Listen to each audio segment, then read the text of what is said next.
mortified. So I focus on being fortified. Twisted shit encrypted and codified. Products of a simulation. First generation sufferers of overstimulation. My stipulation got me looking for some ventilation. I changed the station, ignoring Satan's invitation. No visitation for my brothers off solicitations. Incarcerations, it's called the Matrix. If life's a bitch, then she's a dominatrix. So death got to be your masculine presence.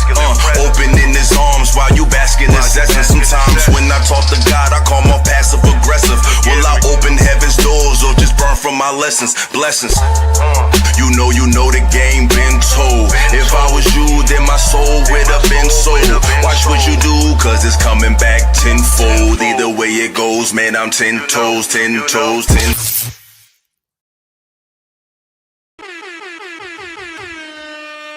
What up? What's going on, y'all? How's everything? Everything's good, I hope. Thank y'all for coming back. Thank y'all for pulling up yesterday. We had a nice, cool show.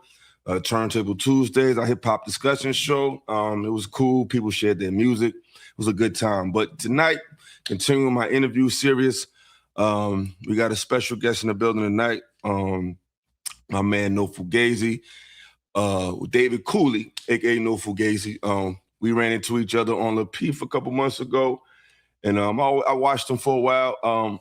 And we seen him been killing the internet for the last few years, bringing real talk, really challenging people on their ignorance, more specifically women in today's dating market. He's always standing his ground. And he's a fellow New Jerseyan. So, always got to show love to the state. You know what I'm saying? So I would love to pick his brain in this interview series. Like y'all know, I like to peel back the layers and really get to know the person, not necessarily just their talking points, but who they are. Because like I said previously, a lot of times when we do this content and we speak to people, we get caught up in our perspectives more than who we are. And we're human beings beyond our perspectives and beyond our talking points. And I like to just bring some humanity to people who just constantly just see us in these arguments or these debates and just get to know the person that inspired or the things that inspired the person to get to the conclusion they made today. And just get to know their background, what inspires them, where they come from, what motivates them. And I definitely wanted to do that with David Cooley. I had a lot of illustrious people that was able to bless the platform in my interviews, and I thought he'd be a great person to add to that archive. So without further ado, I would like to bring the brother to the stage. We have in the building David Cooley, a.k.a. No Fughazi. What's going on, brother? What's going on? Hey, man, I'm doing pretty good, man. Thanks for having me. Man, thank you for making time in your busy schedule to spend some time with us. How was your day-to-day? What's going on with you? How's life? How's everything? Hey, man, life is good, blessed and highly favored, and business is going as usual, man. Yeah. Yes. So we're going to get straight to it, man. Y'all see the title, Real Talk in a Fake World. So I know in Jersey, we use that term a lot. A lot of people, they don't understand I've been hearing the word Fugazi ever since I was little. So, that should have been a red flag right there. Like, oh, you probably from where I'm from. So what made you title your podcast No Fughazi? Yeah, so the inspiration came from my brother. He super old school, man. He still was using a word, Fugazi, right?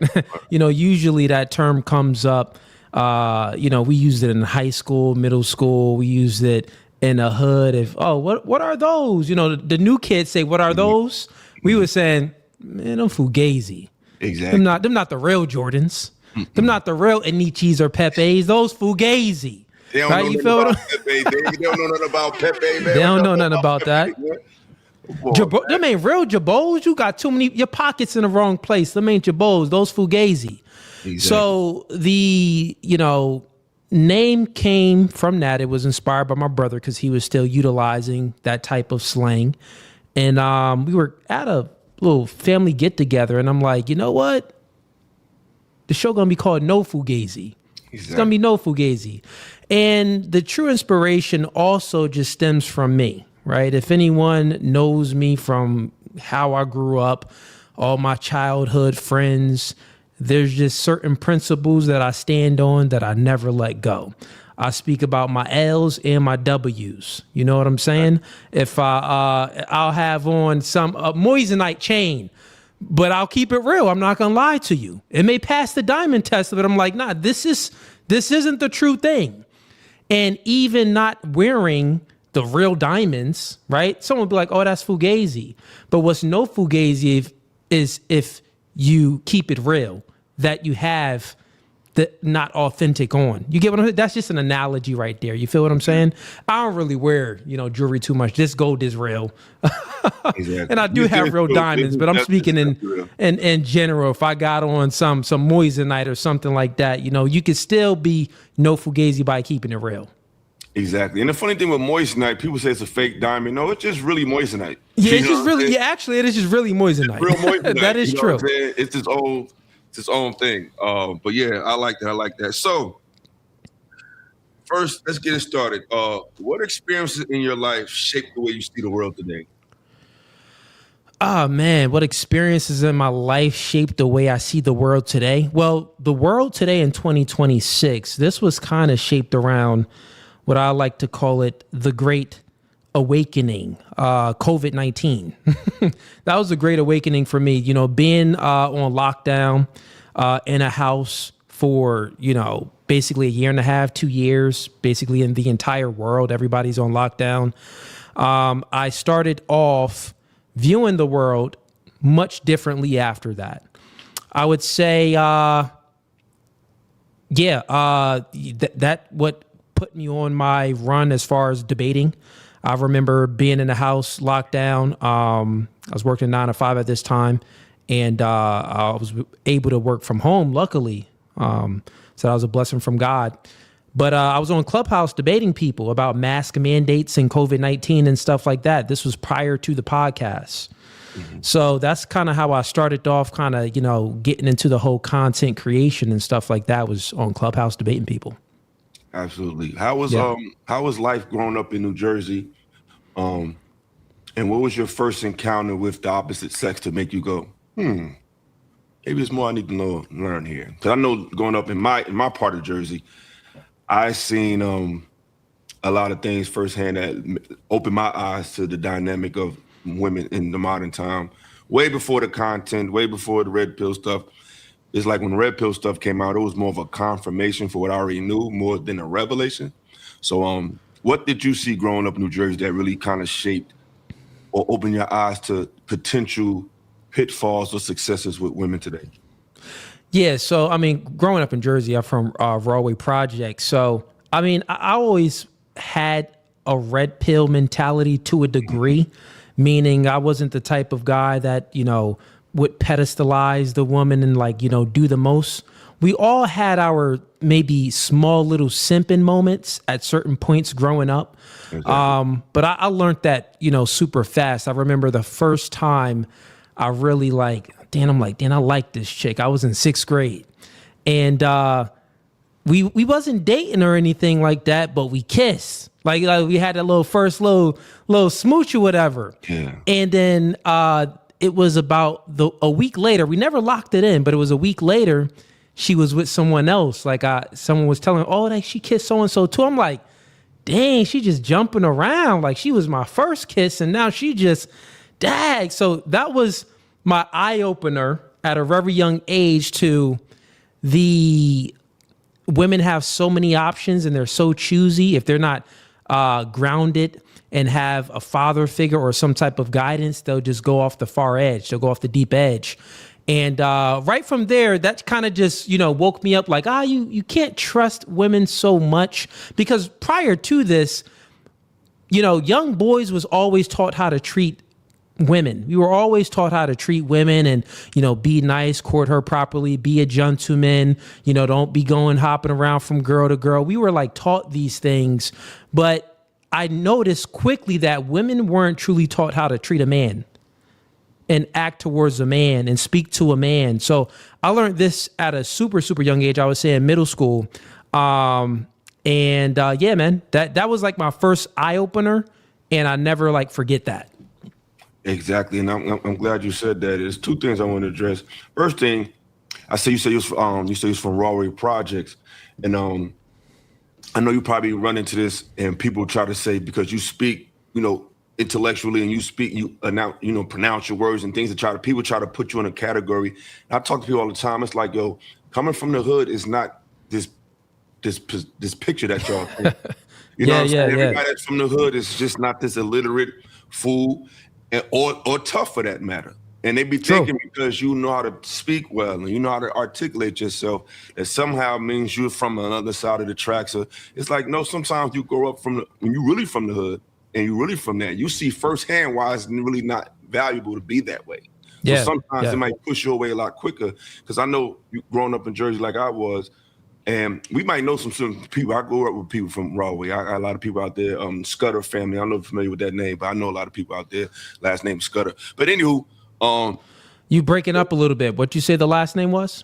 Scudder. Scudder? Nah, I'm not familiar with anyone with the last name Scudder. Problem. You can hear me clearly now, though? It's still breaking up a little bit. I'm not sure if it's my internet. Let me check. Can y'all hear me in the chat? Can you hear me? Can you hear me in the chat? Can you hear me? Can you hear me? And we got some super chats in the building early. I appreciate that, y'all. How it sounds in the chat. Put a one in the chat if y'all can't hear me. Is the sound good? I'm trying to see if it's me or if it's you. What they saying? Might be you, my boy. They said yes, they can hear me. Okay, so it could be just me. Let me turn it up. They said they can hear us both very well. Let me check. Can y'all hear me in the chat? Can you hear me? Can you hear me? Okay, in the chat? well, yeah. I guess it's just me then. I'm gonna take this out. All right, cool. Well, I'm good. I think I can hear you better now, though. Oh, yeah. Okay. Yeah, we're good. Yeah. So a lot of times, coming from in the city, people just try to categorize you as a certain way in a certain stereotype, and it's often not like that. And oftentimes, a lot of girls, they feel like since you're in the hood, you only deal with that. But guys in the hood deal with women from all over the place. So it's not necessarily a hood thing. It's just women are interested in guys in this particular area, but it doesn't necessarily dictate you have to act a certain way. And people be thinking, oh, the hood looks like this, you should talk like that. It's like a lot of intelligent people that come from these places. You know what I'm saying? Because it inspires you to learn and want to learn more for real. You don't want to man, that's 100% correct. Yeah, man. I would say with me, it isn't really, I'm not the most articulate individual. I would say it's the tone of the voice. I got a soft spoken voice. That's just you're very articulate. I think type of voice that I have. Shout out. Put a one in the chat if you think David is articulate. We can't let him get away with that. He's one of the most articulate people in these spaces, man. I didn't say I'm not articulate. I said probably not the most. Yeah, it's just, me. I'm always hard on myself. But I would say that, well, you are me. It's a lot of idiots in this space. That is true. But no, I totally agree. I was, born and raised in the projects. I seen most of my siblings and, the friends and other family members that I grew up with go to jail, do drugs, sell drugs. I seen all of that. I witnessed all of it. I found my first bag of cocaine, that hard stuff, that snow. When I believe I was 10 years old, I found my first bag of snow. We was playing manhunt. And I was hiding, and all the project kids used to play manhunt together. So I'm hiding, and I'm like on these bricks or whatever, like on a hill. It's like a hill, but on the side it's these bricks layers lined up.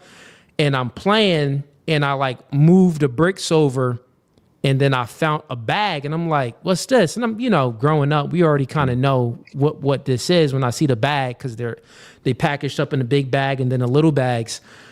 I bring it home to my bro. He like, don't tell mommy nothing. Yeah.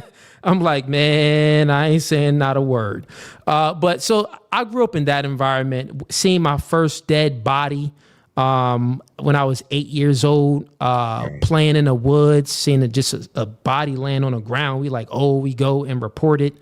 We always tell our parents, and then, the parents report it and stuff like that. So I witnessed a lot of crazy stuff. My house been broken in at a young age. I had to defend myself at one moment. The first break-in, I was sleeping, and a dude breaks through the window. And luckily, my brother is in a room with me at this time. And then he, tussles with the guy, gets him out the window, because people be trying to go into your house and rob you at night and stuff like that. That was the first break-in. The second break-in that I experienced, I was playing, it was either, I believe it was Dreamcast. I was playing either. It was either. So the memory is a little foggy. It was because we had two systems. It was either Dreamcast, and it wasn't mine. It was my older brother's, right? And them niggas don't really like me playing with it anyway. They're like, stop playing with the game. Don't touch it. You're gonna mess up my save game. So I'm playing a game. It was either Dreamcast or like PlayStation 1, but I do believe it was Dreamcast. I'm playing a game, and you know how in the projects you have you got your door, but then you have the little swingy door. Mm-hmm. Little swingy door that has, like, you can see through it, right? Yeah, like a little screen door. Little screen door, exactly. I had the screen door, but the screen door wasn't like fully like glass. It was just like partial of it was glass, and you could see right through it. So I had that closed. I'm thinking it's locked, and I'm playing the game. I see this dude walk up to the window, and I'm like, oh, wait, let me go ahead and make sure the door locked. I go ahead and drop the controller to make sure the door locked. He opened up the door. And at this time, his name was called Puda. He was like the project bully. He used to bully everybody. He was about, at this age, I would say, my sister's 6 foot.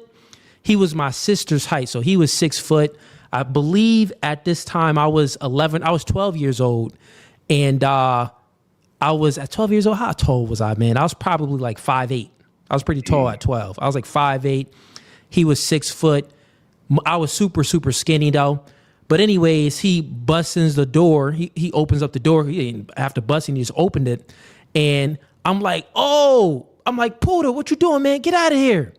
And I'm like screaming loud, hopefully that my brother can hear it upstairs. It's only me and my brother in the house at this time.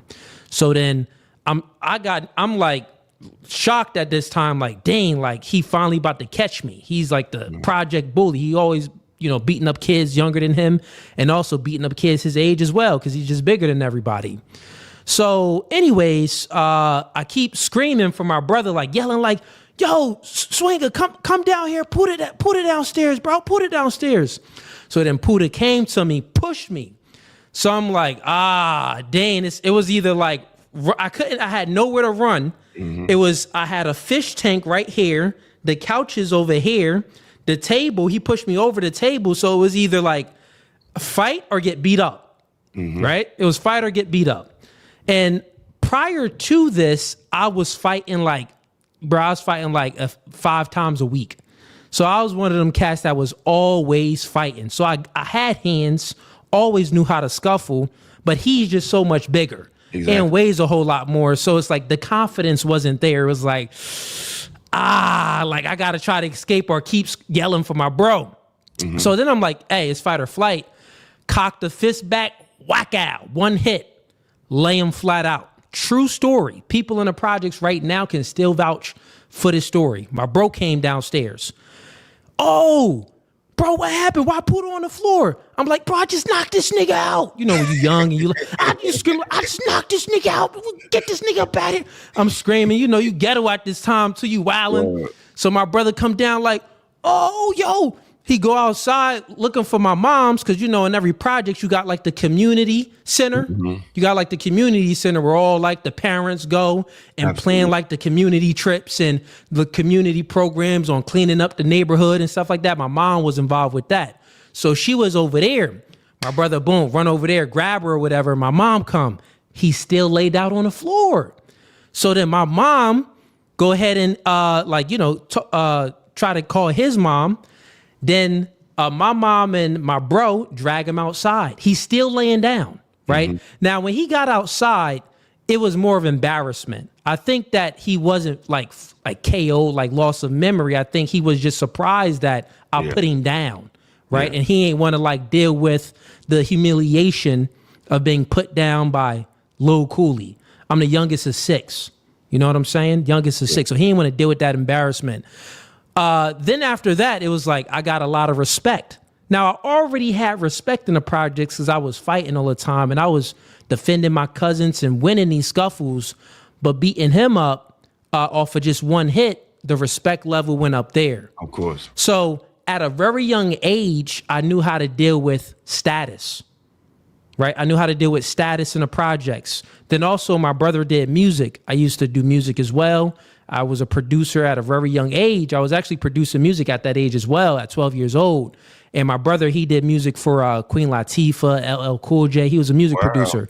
He got credits on many different projects of different famous people and stuff like that. That's fine. So he was doing music back then, but he really wasn't getting credit or really wasn't getting paid like that for everything.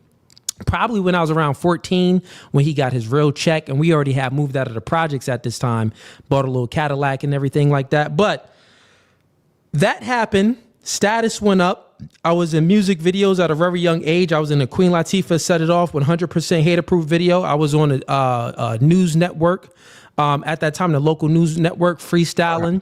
So I was the most popular kid in 6th grade at this time, 6th, 7th grade and things like that. Everyone knew me around the town. So I already knew how to deal with status and people lying on your name at a super, super young age, man. So I was kind of built for this level of, status, I would say, that I have right now. Shout out to Cooley, man. One hit a quitter, produce music, so you ain't know that. Yeah, I was doing music interview. heavy, man. I was doing music heavy, even You too. That's how I got the name Illas from rapping. You know what I'm saying?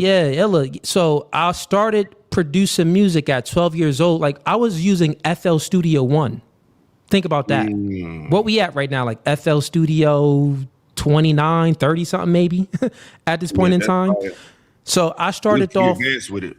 Yeah, super advanced, but I started off on FL Studio One, sampling music and everything, making my own beats, and just doing it for fun. Just kind of had a love for music, know how to play the piano a little bit and stuff like that too.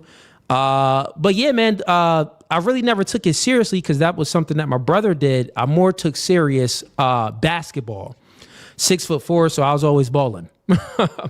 Yeah, same. We the same height, man. Yeah, you look like you. Look, I can see you playing ball. I can definitely see you doing that. Shout out to my cousin Siobhan Hutch in the building. I see you in May, cousin, for the wedding. Shout out to her. And I want to shout out these super chats real quick. I appreciate y'all for showing love early in the game. I appreciate it.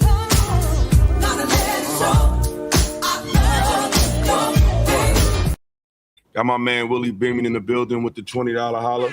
He said, "Let's get it. Appreciate you." Sister Jamie always folding up and putting your hand nice and neatly. I appreciate you. Tell G said y'all look like brothers. I don't know. I'll take it though. That's what's up. Oh, so yeah, let's keep it pushing. So I feel when I have these conversations a lot, because I have what I do when I do the interview. I have structured questions just to keep me balanced, but I'm also I keep it open to just off the cuff as well. And we from the same area, so it's like talking to a homie. Do you think when you hear a lot of people in these conversations, when they talk about women or talk about men, sometimes I feel like where you from and the culture of your neighborhood and your town kind of can shape how you deal with women or lack thereof? Do you think where you are raised can alter how you view things? Because sometimes I hear somebody say they're be from some area where it's not as competitive as where we're from. Because I tell people all the time, growing up in Newark, New Jersey, you kind of had to be a lot of things at 10. We held to a different, people think, oh, you always talking to Jersey. So I'm like, listen, bro, it's competition out there. Because it's the real thing, what people don't understand, because you from Newark, New Jersey, I'm from Rahway, we only 30 minutes apart. And then New York is 30 minutes right across the bridge. It's not even far. So we in competition with ourselves, but then a lot of people from New York, because they come over, it's a lot of crossover of the New York heads and Jersey heads. So it's competition as far as how you dress, how you speak, how you got that lingo, your swag, how you present yourself. Do you got any game, your ability to get chicks and things like that?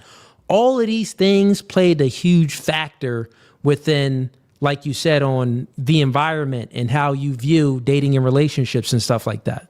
Yeah, because it's I'm not going to say any states, But certain states, it's like, depending on how you grew up and what was the standard that they held you to, you really can't tell me nothing about these women because you didn't have to deal with what we had to deal with. Like, you had to be so many things, and I feel like we had so many different, so many things we had to do just to exist. You know what I'm saying? Like, a lot of places, you didn't have to be fly when you was 8. It was just cool just being around, and you go fishing with grandpa. Like, we ain't grow up like that. You had to have Jordans. You had to have this. You couldn't rock no Payless shoes. Nothing like that. I had those. You know what I'm saying? Like, it was rough. And being dark skinned, and I had glasses. It was always had to prove myself all the time as a young child. Like, it was. See, you can wear glasses now. I be looking at my daughter. They don't tease her for her glasses. I'm like, when I was growing up, if you had glasses on and you was dark skinned, you was Steve Urkel. It doesn't matter if you acted like Urkel or not. That's just what Urkel. Yeah, exactly. You know what I'm saying? So it's like by the time we get to 18, 19, 20, we like very hardened. You know what I'm saying? So it forces us to understand the reality of dealing with females and dating. And with that being said, when did you realize that your approach to women have to change when you got older? Like when did you get inspired to start doing this content based on this experience? That's a good question. So I would say, I had certain things about me already when it came to women, just certain things that I've understood, like not to be vulnerable around a woman. Like, I never cried around a girl or anything like that. I never told a girl like my problems and like vented. I wasn't that type of person. I'm not like an emotional man. So I never had a problem with like that aspect that a lot of men today find themselves in. Like, I remember even, dealing with women from like 18 to like, 25 and stuff like that. Like, my friends would be arguing with chicks. I'm like, bro, you argue? I'd never argue. Like, I haven't, unless it was like my real solid girlfriend that I had at one time. Yeah, we may have some arguments, but just like little girls that you dealing with, here and there, it's like no problems, no arguments, no drama. I never was one of those type of dudes where women will look back and like, oh, well, he's like this and he caused me all of these problems. I got no like female drama. You know what I'm saying? Exactly. So I didn't really have that problem growing up. The problem that I had was more of understanding that, I'm not gonna make it in ball. So it was more of a personal problem with me. I was so fixated and focused on basketball.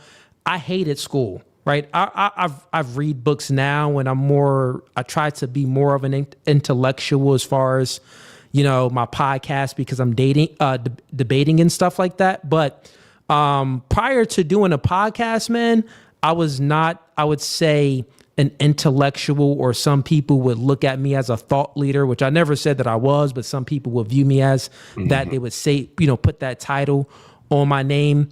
But back then I was only focused on basketball. So I lacked the masculinity part of understanding a man's position in life, to protect and provide, to keep a job and focus on that. Like, understand that, listen, basketball is over, bro. You're 23 right now. You got no colleges hitting your line. Is most likely a done deal for you. So I held on to basketball for so long, but once I got over that, which was around like 25 years old, I was able to seek more growth. I started getting in the gym when I was around 26 years old. Always a skinny nigga. Was 6'4" in like 11th grade, 140 pounds. Right. I was a skinny nigga all the way up until like 27. And then at 27, I think I weighed like 175.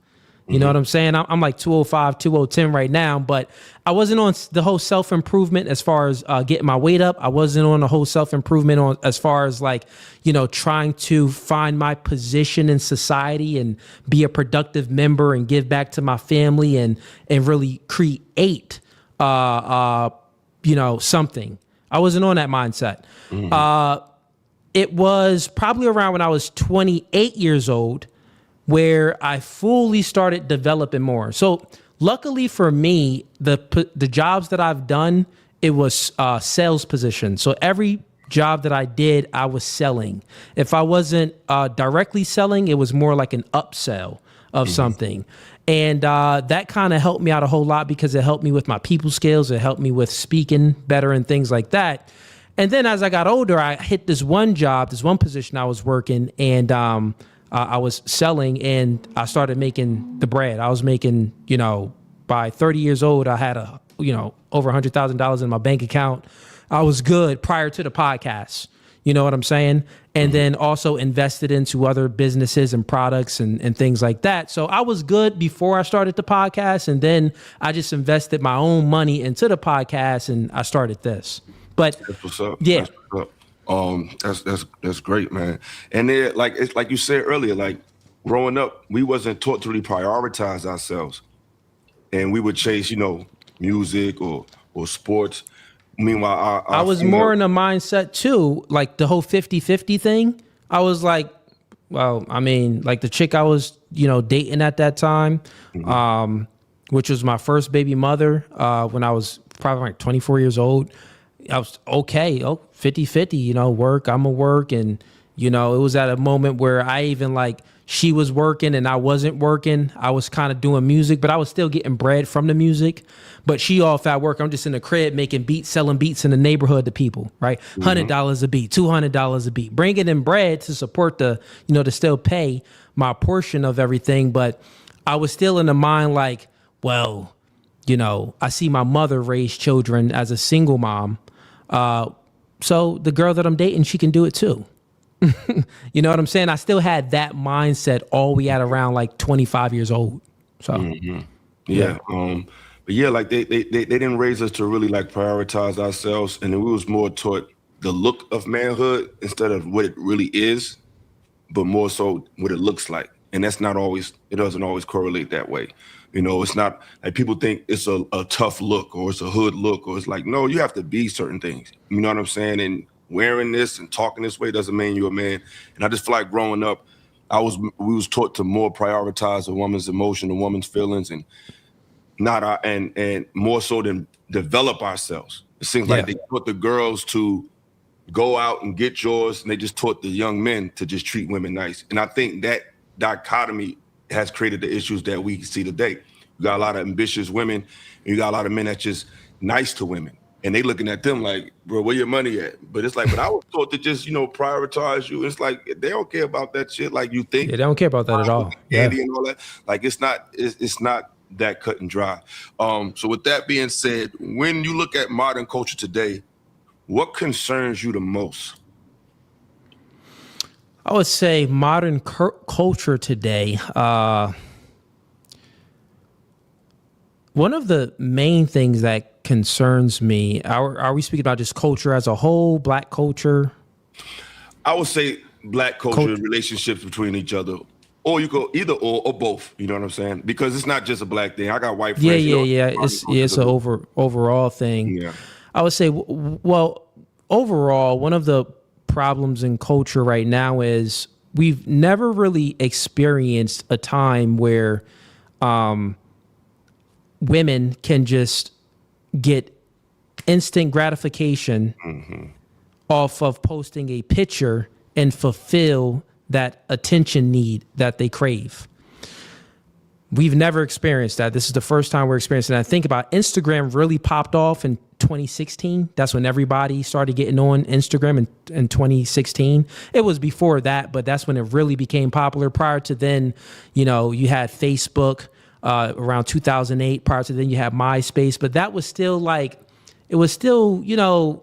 it was cool if you're on there, but people wasn't really finding as narcissistic as it is now. It wasn't as narcissistic. You need to meet people and not just showcase yourself. Yeah, exactly.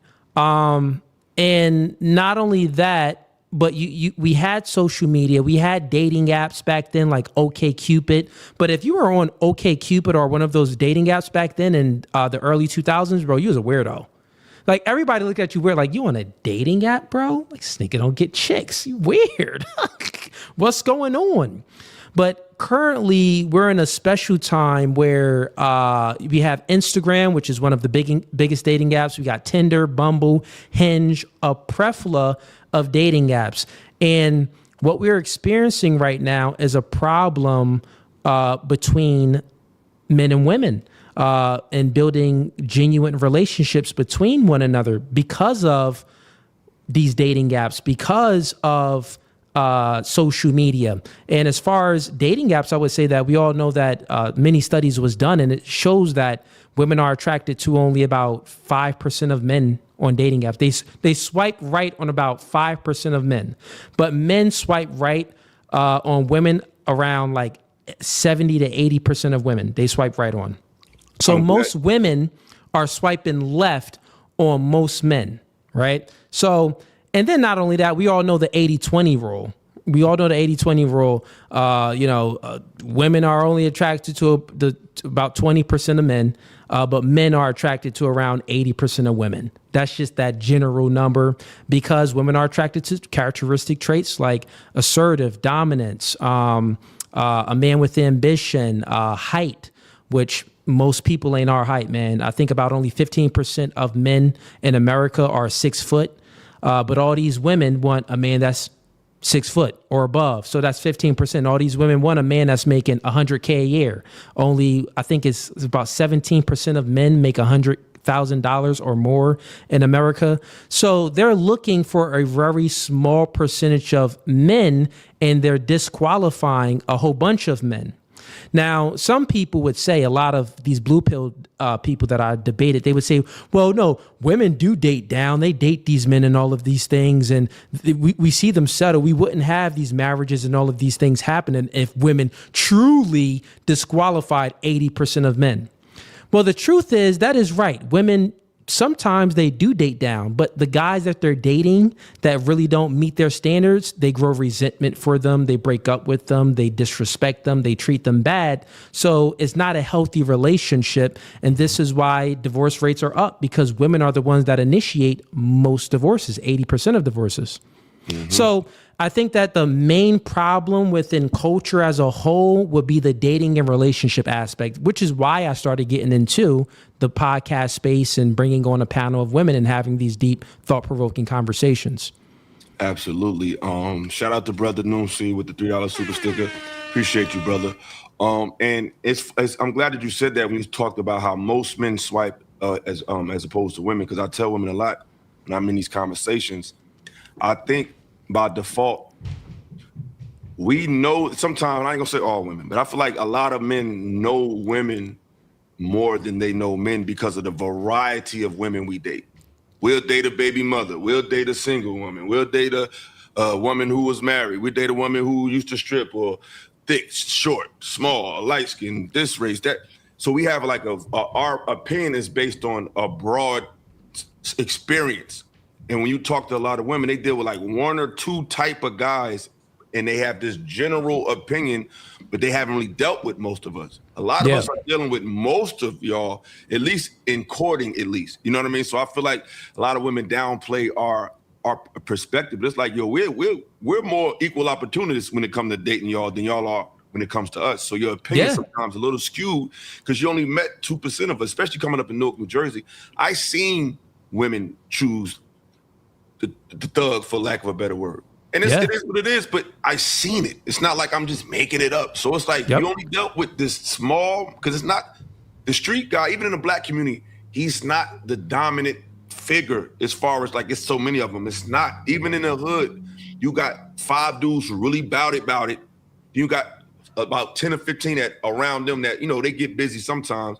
You got a whole bunch of people just hovering.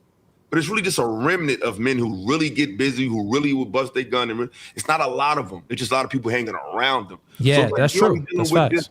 If you're only dealing with this one guy, you can't make a judgment on the rest of them. And I think the issue, because I got female friends who always want to know like the gripe of men and why y'all say this. It's like, look, if you're dealing with 2% of the men, but you're making a generalization on the other 98%, that's not fair, because you never even met those guys. You only deal with one kind of guy, but you're making a generalization of all of them.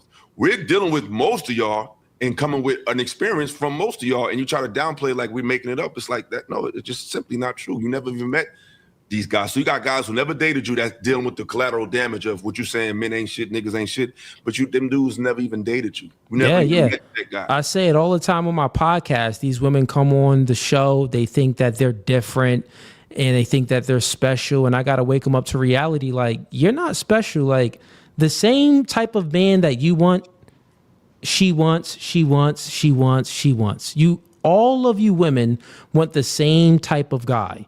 A guy that's over 6 foot, 6-pack abs, making over 6 figures.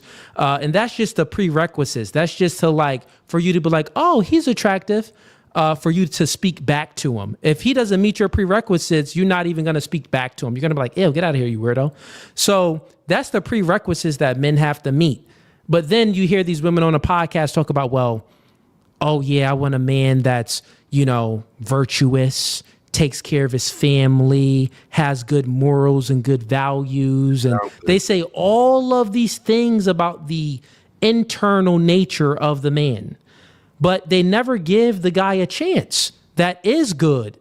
Like, there's homeless people that would never cheat on you, but you don't want the homeless guy, right? But you say, oh, I want a man that's loyal, and I prioritize loyalty. But you're choosing a man that has status, money, and you expect him to be loyal. If you really, truly wanted loyalty, you'll choose the guy that's been hitting you up in your DMs. He work at Chipotle because you go there and stuff like that. You'll be hitting him back because he'll be loyal to you. He won't cheat on you at all. Matter of fact, if you gave him the opportunity, every other woman in his eyes would be transparent. He won't even see another girl but you. But women actually don't want those type of men. So I truly don't listen to what women say. I look at how they behave. And from their behaviors, we see that they still choose all of the same demographic of men. Absolutely. I said something on a panel a little while ago, how women, not all women, shout out to the good sister, not all of y'all, but a lot of women, that's especially in these spaces, they're selling you this, their PR person. It's like they have this agreed upon persona that they've been selling us, that we're damsels, we like pink, and we like flowers. And it's like, they always talk about women fall for the Disney effect, but men fall for it too. Oh, yeah. Time. You know what I'm saying? We really think that's what it is. And then we found out the hard way that that's not the case. Not saying that you need to be this abrasive, mean person, but a lot of women, like some of my most lowest moments were not let my anger take over. I've had women tell me, and that kind of turned me on. It's like, motherfucker, I just punched the refrigerator. I almost broke my fucking wrist. Like, you turned on, I'm mad as hell. It's like, and that's because they don't know how to decipher what like masculinity is. They kind of put it all in one. Like, this is the reason why Beauty and the Beast was very profound for younger girls and women, because you got to think about it. Gaston, he was a Chad, tall. He had status. He had the other ladies on him. But Beauty actually didn't want Gaston. She didn't want him. She wanted the Beast, right? And she wanted the Beast is because the Beast was like, wow, the Beast can beat up Gaston. The Beast could fully protect me and provide and give me this safe haven that women naturally crave. But they also like the idea of having to tame the Beast. That's why Beauty and the Beast was that special show about dating and relationship. Because Beauty, what was special about her, she was the only one that could tame the Beast. Remember, the Beast before them was wild and couldn't no one go to his castle. Everybody was scared of the Beast. She was the only one that can tame him. And women find men that have this masculine nature, this assertive, dominant nature. They do find that attractive, but the young, immature women, they mistake masculinity for like maybe an emotional outrage sometimes. They'll mistake those two things. They'll think like, oh, he's finally being dominant and putting his foot down. It's like, well, no, this guy just had a little emotional outrage. That wouldn't be true masculinity. You feel what I'm saying? So that's how it is. They don't really know how to decipher that. That's a good example, especially, and even on Beauty and the Beast. Another thing that women don't realize. One thing, Beast was he was a hurting man. So his aggression came from what he went through. He has trauma. You know, Gaston was just, brash. But another thing that women don't realize, Belle, and it's funny that you I was just talking about this movie with a friend of mine. Belle, what was that's her name. Her name isn't Beauty, it's Belle. You're right. Belle. Belle, this nigga recently watched it. No, I'm messing with you. No, it's all good. It's all good. But Belle, what she had to even tame the beast is what a lot of women are missing. And what was Belle? Belle was very feminine. Super feminine. It was her softness that made him even ponder to open up. And I think a lot of women today have been taught that they think that the only way to show some type of force or power is to be like us. When they have a force and they have a power, it just doesn't look like ours. It doesn't look our way. So if you really want to have an impact on a man, it's tapping into your softness, which should a real man, because a woman, I hear a lot of women say, well, I was nice to this guy and he ain't reciprocate. So that means you leave him. Yeah. That don't mean you harden yourself. He's not a man. You have to be man enough to even accept femininity. It takes a man to accept that. Any man that doesn't want to take their softness, that's not even a man, because he might want a man. You know what I'm saying? Yeah. So it's like, that's why I don't even understand how dudes be attracted to like masculine women that want to be all big and muscular. That's another conversation. You know what? It comes from, because I coach many of these individuals too, but it would come from a few things. It one come from culture, when you see how women act and behave on maybe music videos and things like that. It'd come from TV shows, little drama shows. You see that, women is talking back and things like that, like Pam Martin.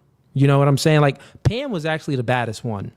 If we being honest, everybody know Pam had a wagon. Everybody know Pam was prettier than Gina, right? Yeah. Gina was the light skinned one. It's like, okay, little light skinned John. That was enough. Yeah. In the 90s, light skin was enough. But we all knew like, nah, Pam bad. But you see how Pam behaved with Martin. She's being rambunctious, loud, non-agreeable, disrespectful. She's acting with him and behaving with him in a certain type of way. And that can definitely influence the youth and influence our minds. Then also a lot of men are being raised with single mothers. So you see your mother doing it all, and your mother having an attitude, and your mother, having to take on more masculine traits to, protect and provide for the family and things like that. So then the guy, the young boy grows up, and he's a young adult, and he's, accepting and tolerating women talk back to him. Disrespect him and things like that. And he would even say, oh, that's just cute. Like, nah, that ain't cute, man. No woman should be talking to you like that. So it comes from the culture. It comes from the upbringing, being raised with a single mother. It comes from also, the culture, the TV shows that we watch and things like that. So, yeah. And even if you look at that scenario, Martin was kind of simpy. Bro, and he was. He was kind of simpy. And if you look at it from that lens, the reaction Pam would give to him may have been because she seen the simp in him, because she didn't treat Tommy that way. That's a fact. She didn't treat Tommy that way. Yeah. She treated Martin that way. She would see him crying over Gina, going back and forth. Tommy was always stoic, always dressed a certain way. It's like going back in these shows, just so much things that you can unpack to really see. Like how it influenced us, influenced us to view the world and to view dating and relationships. Yeah. I want to play this clip for you that I played for a lot of guests because to me, it speaks to the dismissive nature of not all of our women, but a lot of them, and how they approach us. And I want your reaction to this. The reason why affirmations for Black men has transformed and changed my life particularly is because the more that I affirmed Black men every day for 2 years, the more that I realized I didn't love them as much as I thought I did. Speak more to that. It was the act of finding something different, of studying, of trying and looking to understand. It made me realize that I had never done that before. Until it became something that I was doing because I saw that people needed. And then I started to do it. And I was like, you're telling me I've lived 27 years of my life and I haven't cared to try to understand Black men. I haven't even cared to try.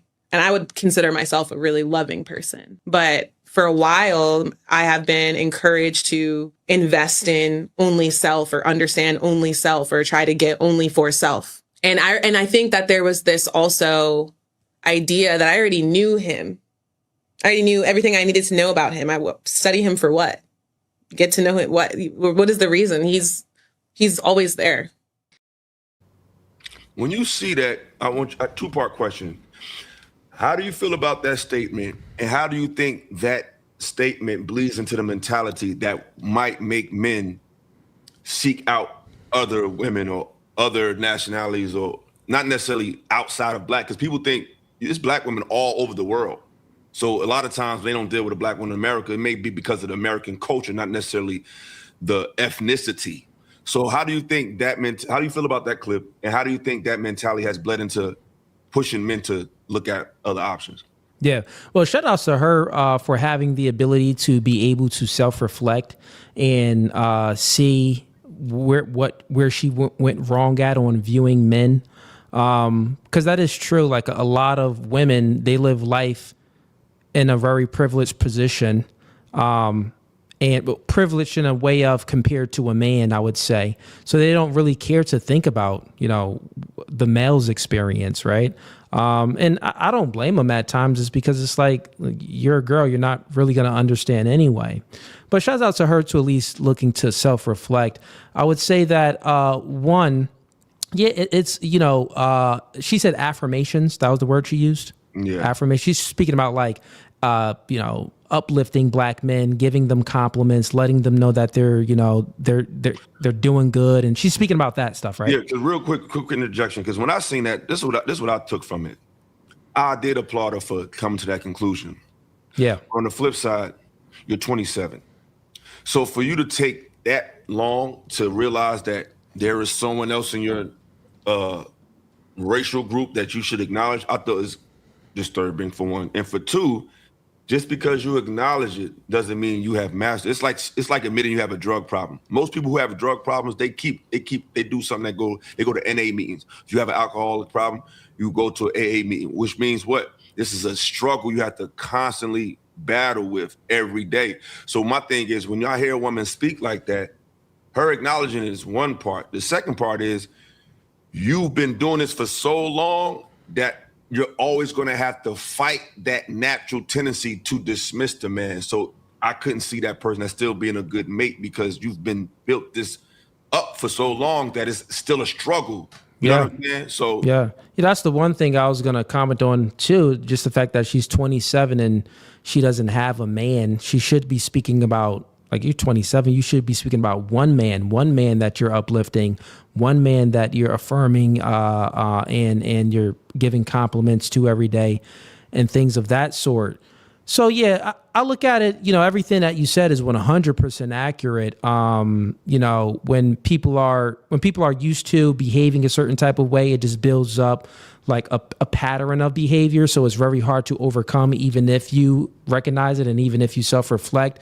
The probability is extremely high for you to repeat the same behavior that you were doing before because it was so repetitive. So that's 100% true. But yeah, man, I think that, and then the next question you asked me on that was what again? How do you feel like that bled into, let's say, for lack of a better expression, the passport movement? Because, like I said, I see what you're saying. Yeah, I see what you're saying. If you know that your counterpart has this mentality, because that's just somebody who admitted it. We don't know how many of them feel that way.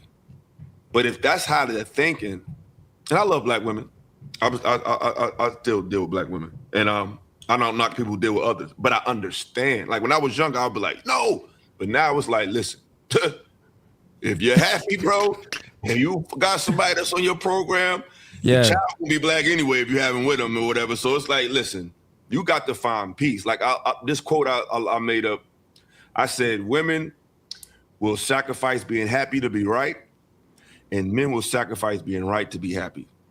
And I feel like at this point, men is just like, you know what? I just want somebody that cares about me. I don't want to have to deal with these levels of pathology I got to fight through all the time. Like, how do you feel like her statement bleeds into men taking that? Yeah. Yeah, no, that's true, man. 100% true. I'll give a story real quick. So, growing up in the projects, the school that I went to, it was white. I would still say it was majority white, but it was a lot of black kids. Like I didn't even know that it was majority white because it was so many black kids. Maybe it was 60-40 because it was so many black kids, right? And that's Union County, right? That's Union County. Yep. Rahway Middle School, Rahway High School, stuff like that. So growing up out there, it was, it was mixed, but it wasn't really no interracial dating and stuff like that. But I remember the type of things that I would have to go through when I'm talking to a girl, a black girl at these times. Maybe they talk back, and maybe they're a little bit more ghetto. Maybe they're a little bit more rough around the edges, in the ages of 6th, 7th, 8th, 9th grade thing. I'm talking really young, right? Yeah. And then I remember when I was living in the project, Jerome, his name was Jerome. He was he played football. I believe he was running back. And he was nice. Homie was nasty, mad fast. You always got that one project kid where you rooting for him, like, yeah, this nigga about to make it. He gonna get us out of here. He gonna get us up out of here. Jerome was him. Jerome gonna get us up out of here. And I remember Jerome in a projects, it's only one way in and one way out. So when you pull in, you go around a circle and it's just one way out of it. And it's all the buildings around. Like a cul-de-sac. And everything is gated off too in a project. There's no, you can't, it's like an army base, man. Yeah, it's like an army base, basically. It's like one way. Listen, we would have beef with the people from Newark. They would come in. They would always lose though, because you come throughout.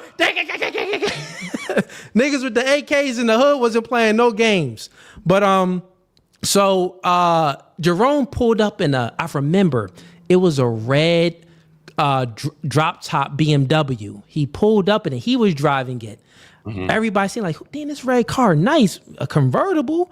Dang, we don't really see these. And it was Jerome driving it. And he had 2 white girls with him. Jerome hopped out the whip with the 2 snow bunnies in the hood.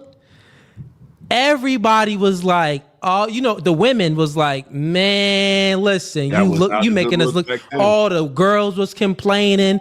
They was hating on them white chicks. But all the men back there was like, bro, it wasn't no type of racism within the men's mind. We was all like, nah, this nigga done pulled that off. He driving in the red BM. That's one of the white chicks' car. They living good. So we knew, like, that was one of those moments where I'm like, bro, homie, if he chose to go the white route, it ain't just because of the BMW. It's because we already seen these white women is not as rambunctious, not as loud. They're giving them less problems, loving on them. Like, everything that she had said in that clip that she realized when she was 27, Jerome kept bringing them white girls around, and he was dating 2 of them.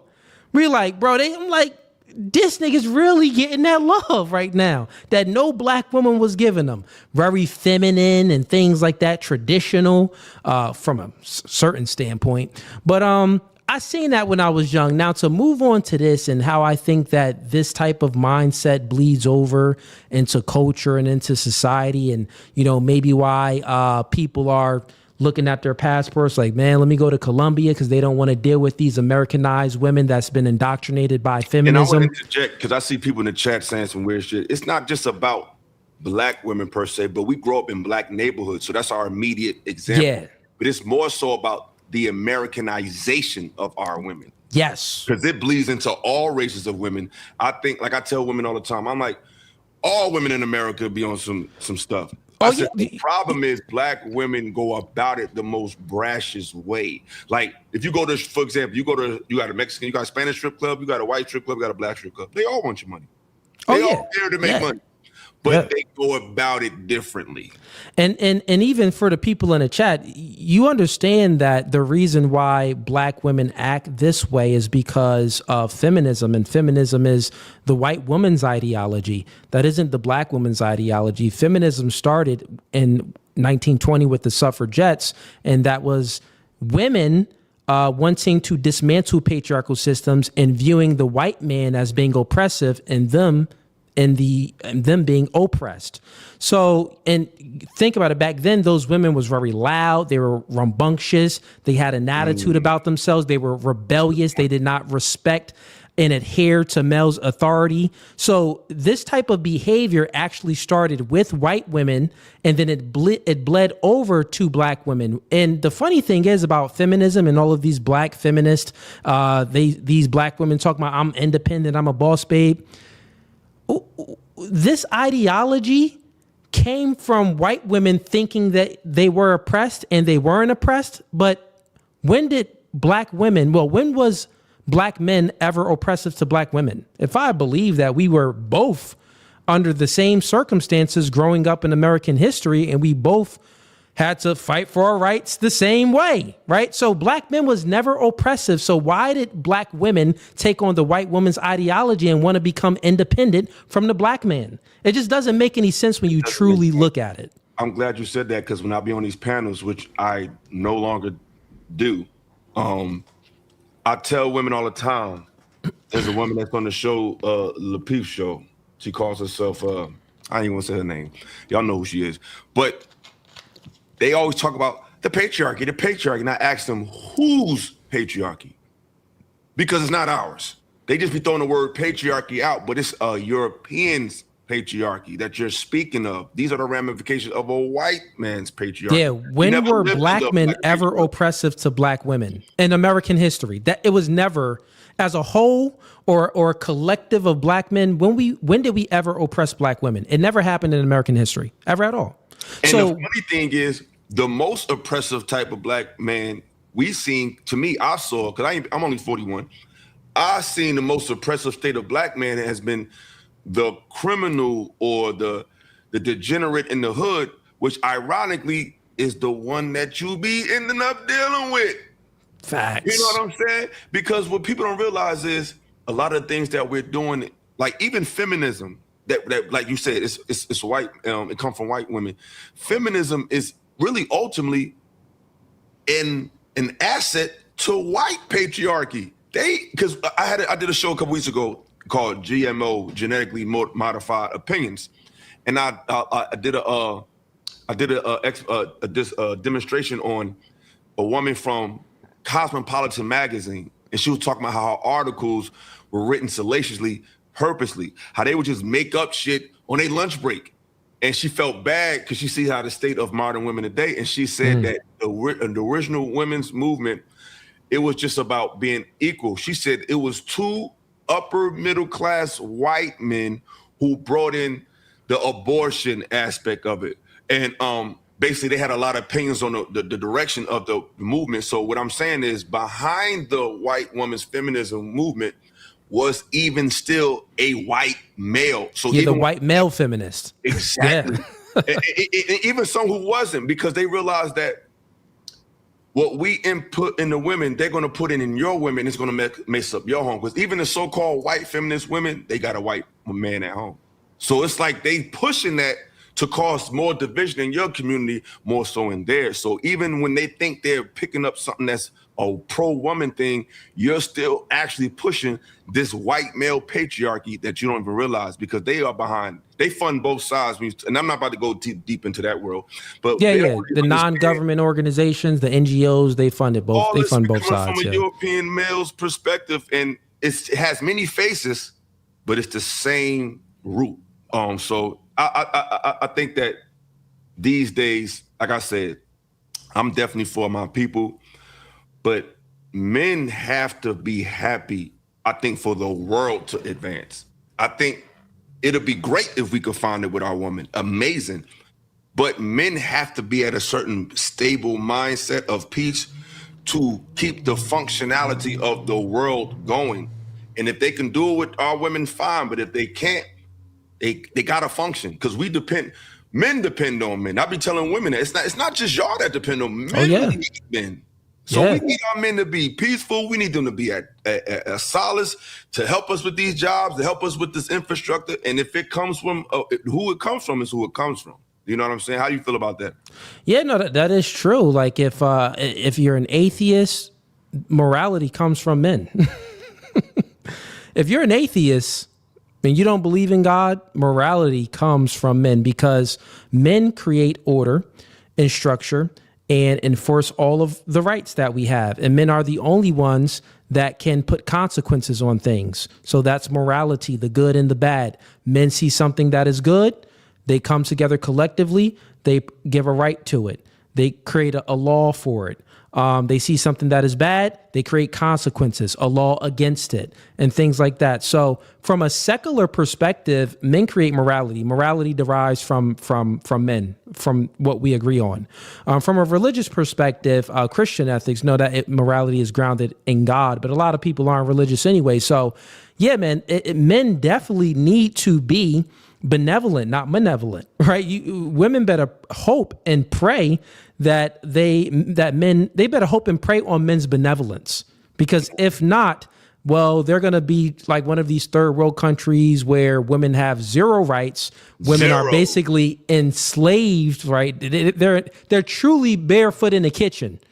They're mutilating them genitalia, like they swear we're going so bad. It's like we actually are the nice guys compared to other girls. They smacking them, kicking them. In some place they'll just kill you for disrespecting a man, and nobody will say nothing. And I don't think that's right at all. But I think a lot of American people, we don't realize how privileged we are, men and women. We don't realize how privileged we are because we got basic things. Like even in the hood, you go to the hood now, the hood, even somebody in the projects got a flat screen TV and all that.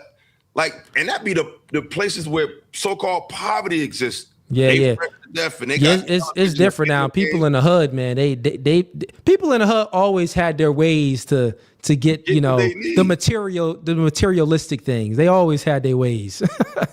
but the thing is, the level of that's considered the poor person here. The poor person over there is really like literally dirt poor. Like, you know what I'm saying? For sure. Like I think I looked at some statistics not too long ago. It says that the poverty rate in like one of them, like the most poor countries out there, is not even comparable to what people on Section 8 housing is going through. Like at all. Like it's not even comparable. Like there are people in other countries that have to worry about, when they're gonna get their next meal, how they're gonna clean their water. Their stomachs are so hungry that I watched this one video where these kids in another country, this third world country, they were eating mud and sand because their stomach, because to get rid of the hunger feeling. I'm so hungry, I got no real food, so let me just eat some mud and some sand to stop the hunger. So yeah, man, it's crazy, man, and people take it for granted of this first world country that we live in, and they really have to. That was one of the things with me. I was one of the people growing up where I suffered from the victim mindset. I blamed everything on the white man. Everything on a white man. Grew up, looked at women, didn't like white women at all. You got the pizza in school, the Ilios pizza in school. I never ate Ilios pizza. I hated it because it reminded me of white people's skin. I was like a true hardcore. I was one of them. I was like hey, you smell like piss. Get up out of here. Like I was one of them, bro. Like I was really like straight up like them Muslim type dude, them 5%er type dudes. Super pro black, them 5%. But this was when I was young. I'm speaking like, first grade all the way up to maybe like ninth grade. Once I got into high school, it turned a little different. I started to change. I started to be more moral, started to go to church, and started to view the world just a little bit differently. But yeah, man, like women definitely have to be grateful, and men have to be grateful for the benevolence of men, because we create all the law and order. We build and maintain the infrastructure, and men are the reason why we live in this first world country today. So exactly.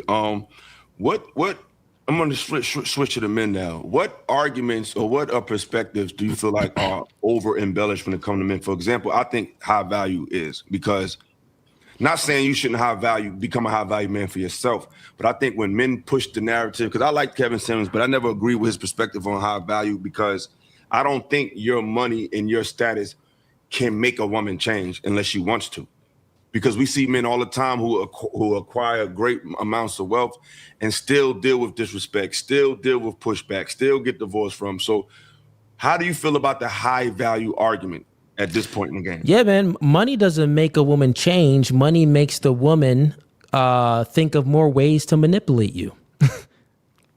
That's what it does. Money doesn't make the woman change. It just gives the women more ammo to manipulate you. And I truly believe that the whole high value thing makes sense. And as far as the prerequisites to get the man in the door, yes, you'll have more chances with women if you work on yourself, become the best version of yourself, and create more value. And the byproduct of you self-improving is more women. So it only works on the prerequisites. If you become, the more high value you become, you'll be able to check off more boxes for women to get you in the door to at least have that conversation, right? Mm-hmm. But after that, you have to still understand women's nature. That's a different level of value there, right? You have to understand women's nature and understand how they operate. And not only that, you have to understand yourself as a man. Most men and people, men and women nowadays, but since we're speaking about men, most men don't truly know themselves. They're still trying to discover themselves from a financial aspect, from a physical aspect, from a mental and spiritual aspect. They truly don't know themselves. And I think that the more you know yourself, even if you don't have the bread, even if you don't have the status, well, women have the sixth sense of being able to just sniff out when a nigga is like faking. Like they can smell used car salesmen's type of guys, the guys that's faking it, acting like they're confident, acting like they accomplish things and they're really that guy, but they really have none of those accomplishments. They're not even established. So I think that if you know yourself and you're comfortable with your situation, even if you're making $60,000 a year, you 5'6", but you in a gym, you working out and things like that, you still building on yourself, but you don't really have this high status and all of this, you'll still have women respect you. And if the woman can respect you, then she can love you. Women can't love a man without respecting you first. Women don't sleep with a man without respecting him first. Mm-hmm. That's just how it is. And a lot of that respect comes from two different ways. It can come from, okay, she's attracted to you. But we all know that women can be very, I'm saying that the respect doesn't just come from the woman being attracted to you, because women can be attracted to a man, but we all know that women are attracted to many men and they don't even sleep with those men. Absolutely. They do that all the time. Oh yeah, he's cute. Oh, he's a 10, but oh yeah, what happened between that? Well, he was a little weird, a little socially awkward. The vibe was off. So she ended up going home early. He ended up getting no box. And the reason is because she seen that something was off within the vibe. Women like to use the word vibe, but really it is inadequacies within the man.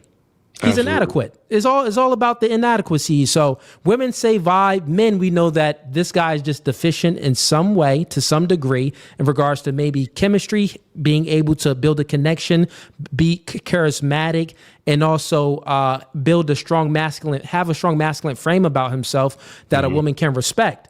And if you don't have this, then you can look the type, but she'll still disqualify you. Absolutely.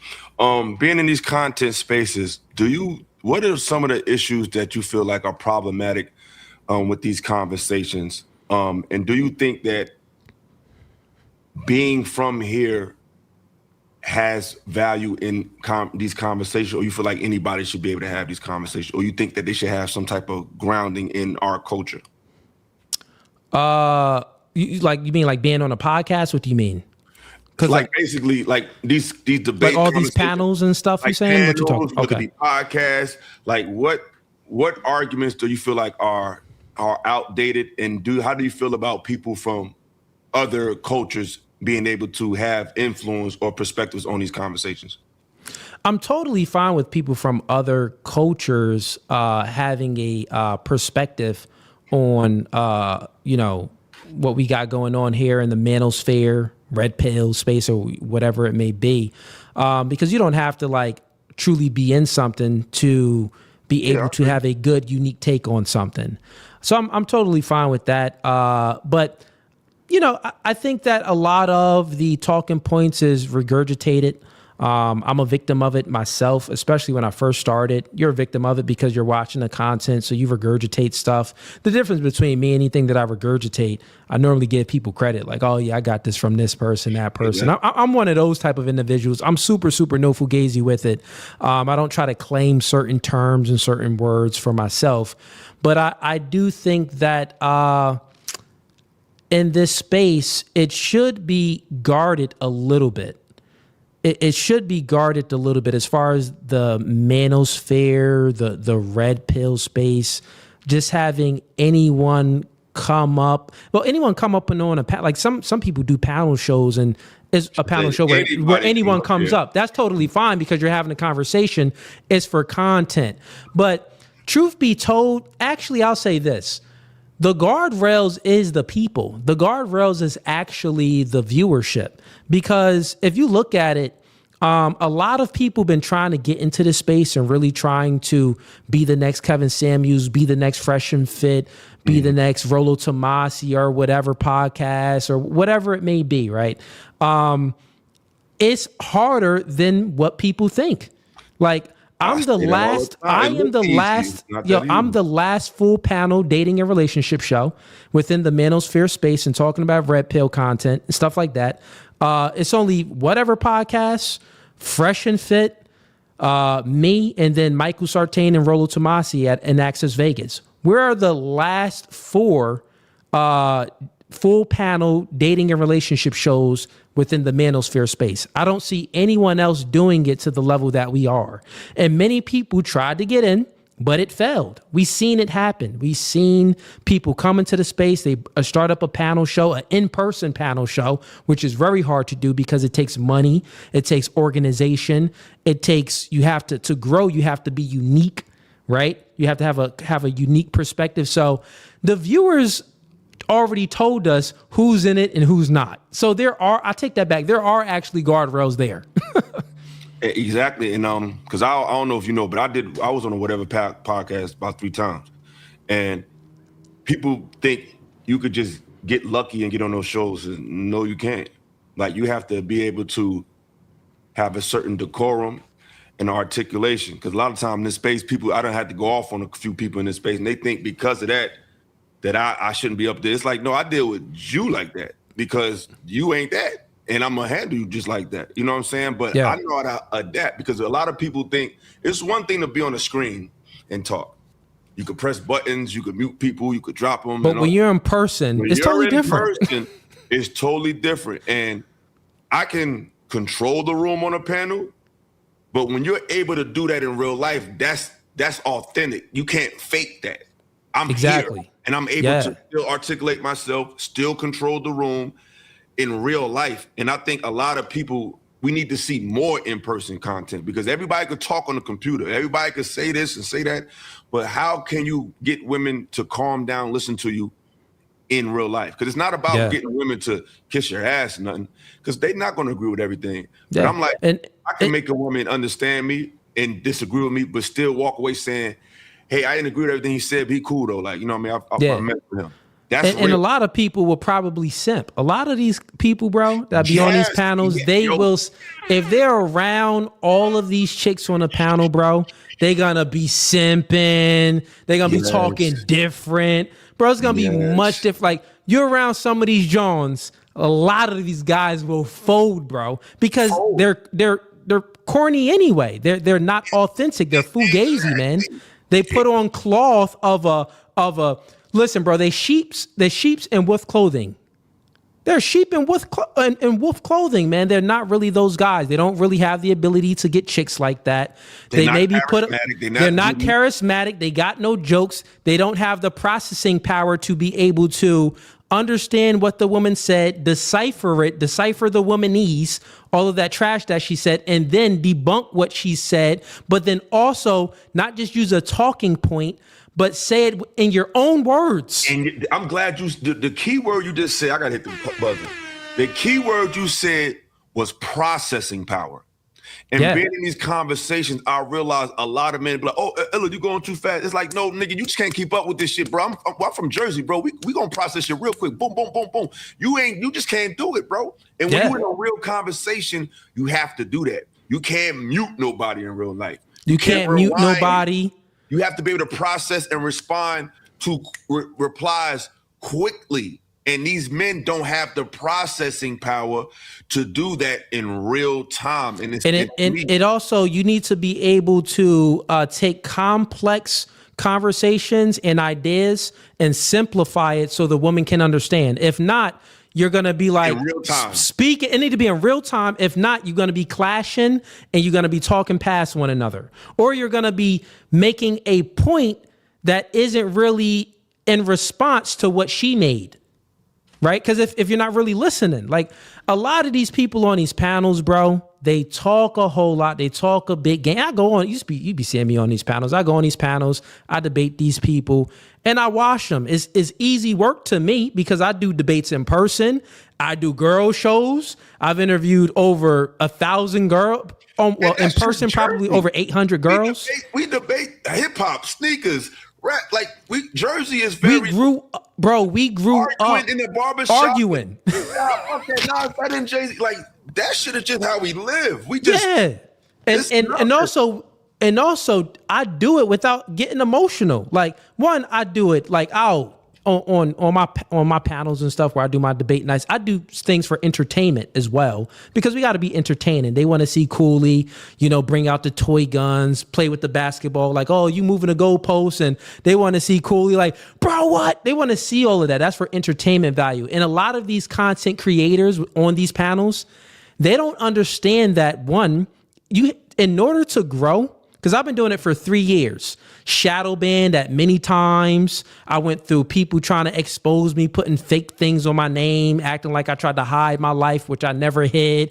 They made all of this fake garbage, bro. And I weathered all the storms. About to be at 500K, right? Subscribers. 1.3 million on Facebook.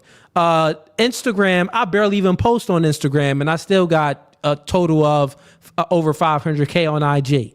Right. So I've been putting in a work, and it takes more than just speaking on a panel and dishing out the same talking points. No, you need to be likable. You need to be unique. You need to be different. You need to be also presentable. You need to be different, but also similar to the same degree. I tell people all of this. I tell people this all the time. And this is some game to your audience because on my coaching calls and things like that, I coach people on media and marketing. You know why Drake made it? One of the reasons why Drake made it, of course, Drake is talented because he's a talented artist. But remember when Drake came out, he was very similar. He sounded the cadence, right? And his voice and the way he spoke and the way he rapped was similar to Lil Wayne. Not only did he come up underneath Lil Wayne, but they rapped similar, the cadence. It was very monotone, right? Yeah. But also Drake could sing, and then Drake wasn't coming with the type of, gangsta bars like Lil Wayne was coming. So he gave us something different with the singing, with the stretching the words, with the melody, but then also something very similar with the monotone voice, with the punchlines similar to Lil Wayne, like the punchlines. Yeah. So that's what it is. The reason why Ja Rule became very popular. Yes, Ja Rule, he came in singing and stuff like that. But who does Ja Rule sound similar to? DMX, right? So within content creation, you have to understand that you don't want to be so different, right? Because everything that you do, it has to be for a purpose. And if you want to make money, you have to be able to understand the market, and you have to be able to understand to observe where there's a void in the market and fill that void. And you can fill that void within being a little bit different, but also being similar, right? That's a good game. So that's what I say to people all the time. So a lot of these people on the panel, bro, shouts out to them. I wish I got no hate on anyone, but bro, they need to be more entertaining within themselves. They've missed the entertainment value. I think a lot of people, they rely on technology as the entertainment aspect of it, but they're not individually entertaining. Yeah, You know what I'm saying? like, are you funny, bro? Like, is niggas really laughing at your jokes like that? Not only that, do you look presentable? Right? Like, we got to be honest. I'm even honest with myself. One of the reasons why I was able, and a lot of people even told me this as far as people that I met, they was like, Cooley, you were unique because you spoke very articulate. You can speak in a way where it's like, well, we don't know if he's from the hood or the suburbs. Like, we don't really know. You kind of look like you from the hood, but you speak like you're from the suburbs. Like it was like that. And I'm like, but the thing is, I already knew that. I already knew that I can fill the void within the manosphere, within the red pill space. I already knew what I had to give just by being my authentic self. So a lot of people got to find that within their content creation and fill those gaps, because one, red pill isn't going anywhere, because if feminism is around, red pill not going anywhere. The manosphere isn't going anywhere. It just isn't. Like, yeah, we may see some decreases within the views sometimes, increases, but it isn't going anywhere. It's like basketball, football, any type of MMA sports, any type of sports that men like to watch and listen to red pill manosphere content. It's like a sport to men now. Exactly. Yeah, man. A lot of people don't have an identity in this space as well, Cooley. Shout out to my man T in the building. T, what's up, my boy? They do not know themselves, and they're trying to find themselves through their content. Like, I feel like you, and I know I came into this with who I am. You know what I'm saying? I wasn't looking to do this. I don't know if you know how I got into the space. Do you know how I got into content? Nah, the first time I seen you was on a whatever show. Yeah, okay, that's the first time I've ever seen any clip or anything. You was on a whatever podcast, and it was a time where this chick, she was talking about she can beat up a man, but take a man down. Yeah, that was I think the second or third show. Yeah, that she really fucked my shit up too. Like, she really did hit me. She really did hit me. I regret letting her get on my back, because it's like I didn't want to do it, but I'm like, when you're in them situations, you don't want to be overly like, I would never let nobody touch me again. But you just, like, when you in those situations, you don't want to come off like you just too cool for school, too not trying to. It's like I ain't want to be. It's like I was trying to be a good sport. You know what I'm saying? No, I think you engaged with her in a right way, and you proved your point that no, a woman cannot, like, your little taekwondo or any type of move you got is not taking down a man. Like, you just can't beat a man. Exactly. But the way I got even to that space is I had went viral on a clip years ago.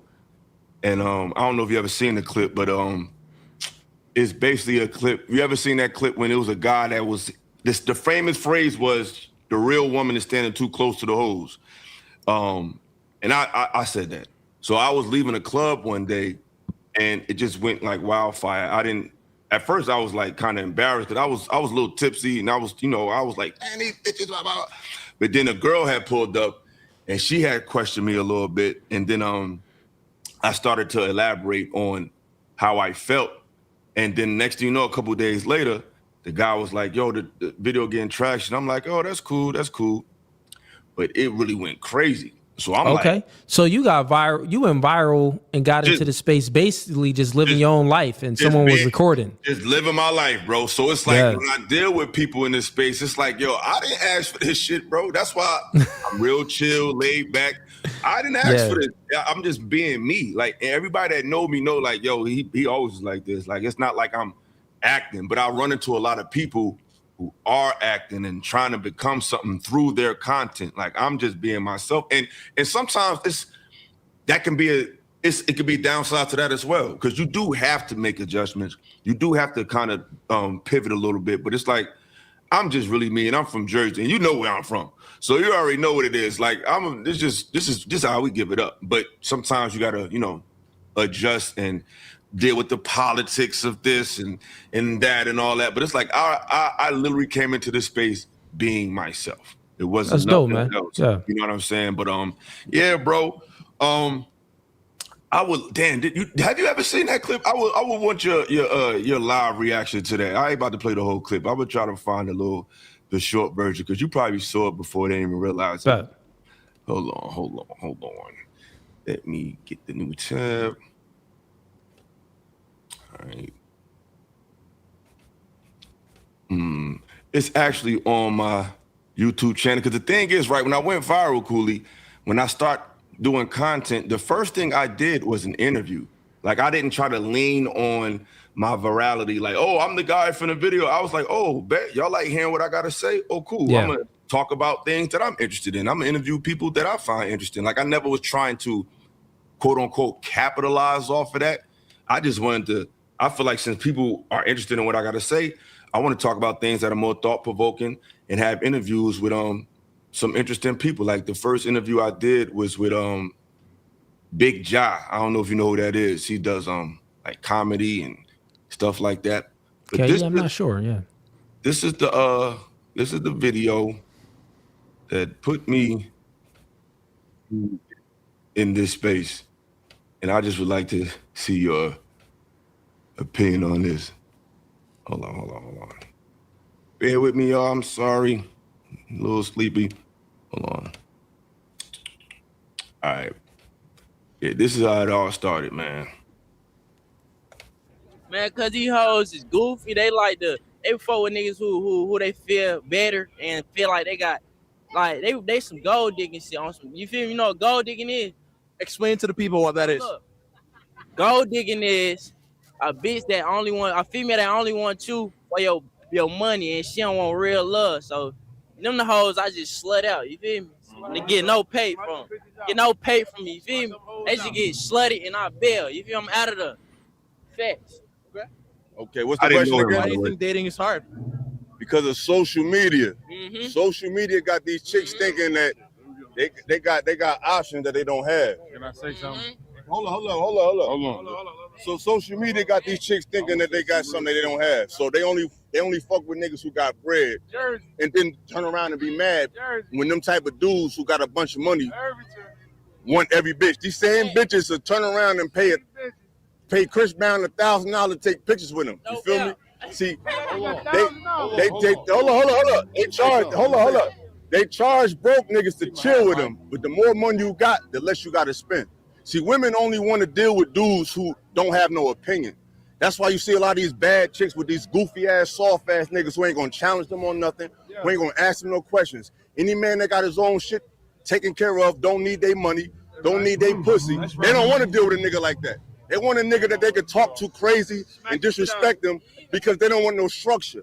They scared of real men, you feel me? Because a real man ain't gonna let them talk crazy and do all that goofy dumb shit. So modern day men are more feminine more than ever. Definitely. All I'm gonna say is same bitch you Well, that's the first part, right, Cooley? So that went viral. Okay, so you was on the Desirable Truth podcast, I see. Yeah, I was just walking down the street. So it was two parts. So that part he was in Jersey? No, this was Charlotte. I moved to Charlotte.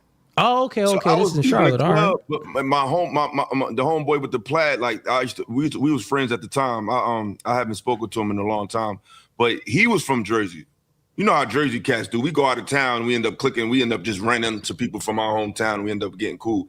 So me and him got cool, but he was from Jersey. It was his idea to do it. But that was the first part, and that went viral. But then they started shadow banning it because I was, cursing so much. So then he posted this part. This is the part that got. Hey, let her talk. So what you say? I said women don't like dudes who got their own, who don't need them. They rather deal with men who are not that intellectually aggressive, who gonna let them say what they want and do what they want. They rather deal with a man not saying you like that, but most women out here don't want to deal with a man who gonna say, baby, nah, don't wear that. Nah, baby, don't talk like that. They don't really want to deal with that. They rather deal with a dude who let them say and do whatever they want to do. And they think if a man be a man, he's toxic. So I got one question. Watch your camera. But look, when you say this though, was drunk. real shit. Let me keep it G with you, like real P. I got the P on my Pause 1 second. What's your response to that? I got one question for you. No, what's your response? What we said? Do you fuck with real women? Cause you I'm gonna say this. You gotta agree. You gotta agree. Guys. That's a good question. Pause. That's a good question. Guys, hold on. Pause. That's a great question. Can I answer? Guys, if we want to do this, we need to have some order, right? He's right. So you need to be quiet. You need to stand over there and stop getting in front of the camera. right? You gotta stand over here too. And we need to have a conversation. You're absolutely because right, the brother. shit's not gonna make any sense That's a fact. if everybody's fucking talking Can I at say the same one thing time. real quick? Nah, let her answer a question. Can I say one thing? Bro, hold on, bro. trying to say, She had a question. Repeat your question, One sweetheart. thing. So, I know my everybody question in the was, video do hate you that fuck light with skinned a nigga. real woman? Let me answer that question. And the reason why I asked Okay, I'm is listening. because if you fuck with a real woman, she's going to agree with you. Hey, maybe I shouldn't step outside wearing I this respect that, this baby. So let me nasty answer ass that. shit. Let me answer Or that. This is the problem. The real woman is standing too close to the hoes, so we don't know the difference until we start talking to y'all. No, listen. I met a lot of women. It don't mean, I don't care if they from the hood. I don't care if they got two parents. Their interests are the same. It's like right now, right? If you see 10 lions coming down the street, are you going to try to figure out which lion going to bite your ass or not? You're going to be like them 10 lions. So unfortunately, the real woman agree with too much shit that these hoes is on, so we don't know the fucking difference. Yeah, man. So that was it right there. That was it. That was it right there. That's good, man. That's good. That's how I got into this. So it's like, as you can see, it's real time. It's organic. Yep. It's not staged. Yep. This is just who I am. You know what I'm saying? So when I got into this space, I didn't have You gave her an analogy and all of that. So that was good off the top of the dome, man. Yeah. So I was what year was this? This was 2000. This is I want to say the end of 23. Oh, end of 20. Oh, Dean, this is 22. 22. 22 or 23. Okay. I think it might have been the end of 23 going into 24. Okay, got you. It might have been. It was like in the end of the year, like maybe around like the fall. And then the brother from Crew Season, Trill, I don't know if you're familiar with tonight's conversation. I was on there before. Oh, that's what's up. So Trill that be up there, he reacted to it, and I DM'd him because I was at my friend's house. I was going to get some stuff from him. He's like, yo, this the Crew Season dudes playing your video. I'm like, who's that? So they played it and they reacted to it, and I'm like, they seem like some cool dudes. So I DM'd him. He's like, nah, we fuck with it. Like, yo, come on our panel. And so he started letting me come on his panels. So everything for me was duper organic. You know what I'm saying? I wasn't putting out my own content like that. Like I would just be on other people's panels, and I didn't take it serious. Just like, oh, I'll chop it up. When did you start trying to monetize off of it? I would say when I started doing interviews, but I wasn't consistent. Like I would do an interview here and there with somebody. I would do a show here and there. Cause it's like, I'm living life in real life. Like, you know what I'm saying? So I didn't get it. Like I'm really just starting to really like see, like take it more serious. And then I lost the business aspect and stuff. You mean? Yeah. And then like when I went on whatever, cause he was trying to have me to come, he wanted me to be up there every day, but we couldn't figure out the logistics. It's like, bro, I live in Charlotte, man. I'm not about to be flying to Cali for free. You know, I'm not trying to throw him under the bus. Shout out to Brian, bro. Holler at me or not, but I just wasn't about to do that. Now some dudes like, I'll do it. You should have took that. That's like, bro, I have a 9 to 5. I got a career. I'm bro. I'm not about to just gamble my life just for exposure because facts. I'm just me. So it's not like I'm acting. I get this reaction from people. So I was a little boy. You know what I'm saying? I was always outspoken. I was always able to galvanize people's attention from my words. So that's just who I am. So I'm not about to compromise myself at any point. If it doesn't make sense to fly from Charlotte to Cali and miss work, like, I can't gamble that. You know what I'm saying? So, but that was like when I went to whatever last year, things was popping. But then I went to whatever, then I went to Spain. Bro, right after that, my mother died. So that was just sorry for your loss, man. My condolences, man. Thank you. Right after that, I was like, I ain't doing this shit no more. I had my daughter with me at the time. We was going through court with her mom. So I was just like, man, fuck this content shit. These motherfuckers ain't trying to help me or do nothing anyway. Everybody just want to use me. So I was just like, I was done. So I really started taking it real serious last November. And that was just on other channels. But it's like now, I mean, I was doing content. So I wasn't doing nothing. But I wasn't like understanding the algorithm. It was a hobby. But now I'm slowly trying to make this a real thing. I mean, I still work. I'm still taking classes. I'm always trying to keep stay proficient in the market regardless. Like I'm not somebody that's scared of work, even though like, oh, everybody's a business owner now, everybody got an LLC. I'm all for that, but I don't mind working either. You know what I'm saying? While I can do it, I'll do it. You know what I'm saying? I want all the money, but I'm really starting to now find my lane, find my niche, and really started like doing. I want to get more into pre-recording actually. Like I have my 2 live shows, the hip hop show, because I just love hip hop, so I like to talk about it. And I feel like the narratives on hip hop is very skewed, especially people who not from up top. They don't know what they're talking about a lot of times. But I do that for my leisure, and I got a show on Saturday called Unpacking the Cat, where I just peel back the layers of certain things that caught my eye and really get to the root of it. But besides that, I do interviews like this. But I really want to start doing pre-recorded content. Yeah, like putting out videos and stuff like that. Get into reactions and things like that, you mean? Exactly. Because I feel like, but one thing about this panel space, it kind of puts you in an algorithm of a lot of weird people and a lot of weird perspectives. And it gives you this, it gives people this lead, because in these panels, anybody get the link. And I'm not one of those people that feel like everybody should be able to say what they want to say. Maybe you can do that other places, but you have to be qualified. Not just saying you just got to be the smartest, but you have to have at least some decorum, have a little intelligence, and not just be trying to get a gotcha moment. I hate gotcha moment, motherfuckers. Yeah. And it happened organically. Like that video was a gotcha moment, but it was organic. It was organic. Yeah. And it's like, I want to do pre-record stuff.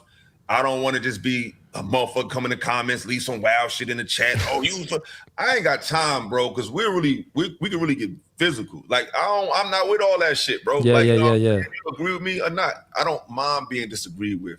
But people feel like if they can hit on your link, they could just be mad, disrespectful. And I ain't used to that shit. Yeah, I get that a lot, man. I get that a lot where, because I do, when I do my open panel debate nights, the link is there. I'm streaming on multiple different platforms, Facebook, YouTube, TikTok. So the link is there for people to join. For me, it just helped me out as far as for my debate nights, because I started off doing a girl show, and then about 6 to 8 months, then I started my debate night. I just randomly was like, you know what? I'm gonna just go live and open panel debate, man. And what I was debating was dating and relationships at first. That's it, because that's all I kind of knew. I really didn't get into anything else. I didn't get into religion. I didn't get into different type of intellectual perspective. Like I didn't have many different intellectual perspectives at all. Starting up, I knew dating and relationships. At least you honest about it. A lot of people. Oh yeah. A lot of people be capping, and that's the thing with me. You always gonna hear me say like, no, bro. The things that I'm debating now, I knew nothing about a lot of it 8 months ago. I'm all learning it on the way. Currently, right now, I've been debating many people on Jubilee from the Jubilee channel. I've debated many atheists, many different, they got master degrees, doctor degrees. They're philosophers, got degrees in philosophy. And I'm destroying these people on philosophy, right? And this is straight off of just me perfecting my craft as far as being a logician, utilizing logic to the best of my capabilities, where I may not have all of the information, but in a debate, to defeat them information wise, I'm not the best in history and remembering and fully knowing historical facts, but I'm very good with logic.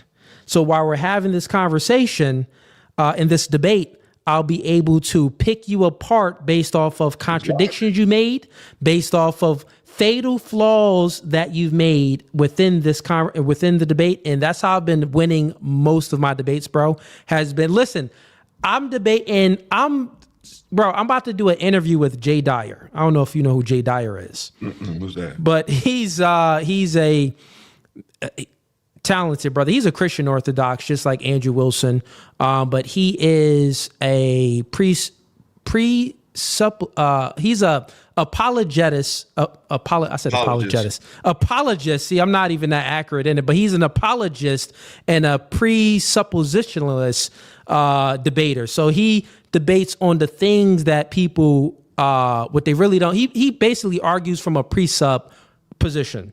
So he's an expert in that field, and he hit me up like, bro, I want to, come onto one of your streams and talk it up with you because I reacted to one of his content and I'm like, bro, I'm not a specialist on this at all. I'm not an expert in this field. I'm just utilizing logic, bro. I may understand a few things and I'll have a grasp of the worldview, and then I just filter that through logic.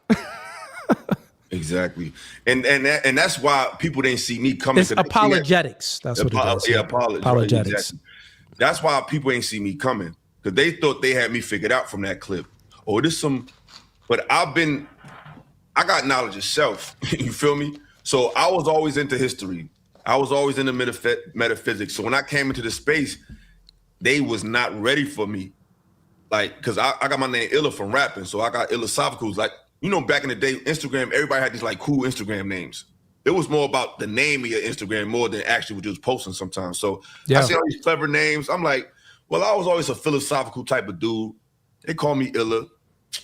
Illosophical. Put it together. Illosophical. Yeah. Exactly. So I was always that. So when I got into these panels, it was just like, oh, y'all like work. Cause I read, like, I used to bring books out on panels and cats be laughing that I actually cite my sources. I'm like, bro, if I'm gonna say something, I'm gonna cite the source because cite the source where you got it from, and that gives you opens the ability for you to learn what I learned, and also to critique it as well, and to critique me because you can read and say, nah, Illa, you ain't say that. That wasn't. So I'm like, how do you laugh at that? And when I realized that this space of grown as, because we come from up north, where everybody challenges you on everything. Yeah, you're a Christian, Muslim. Open debate on sensitive subjects is regular. That's regular. That's a day-to-day basis. Yeah, we built for this shit.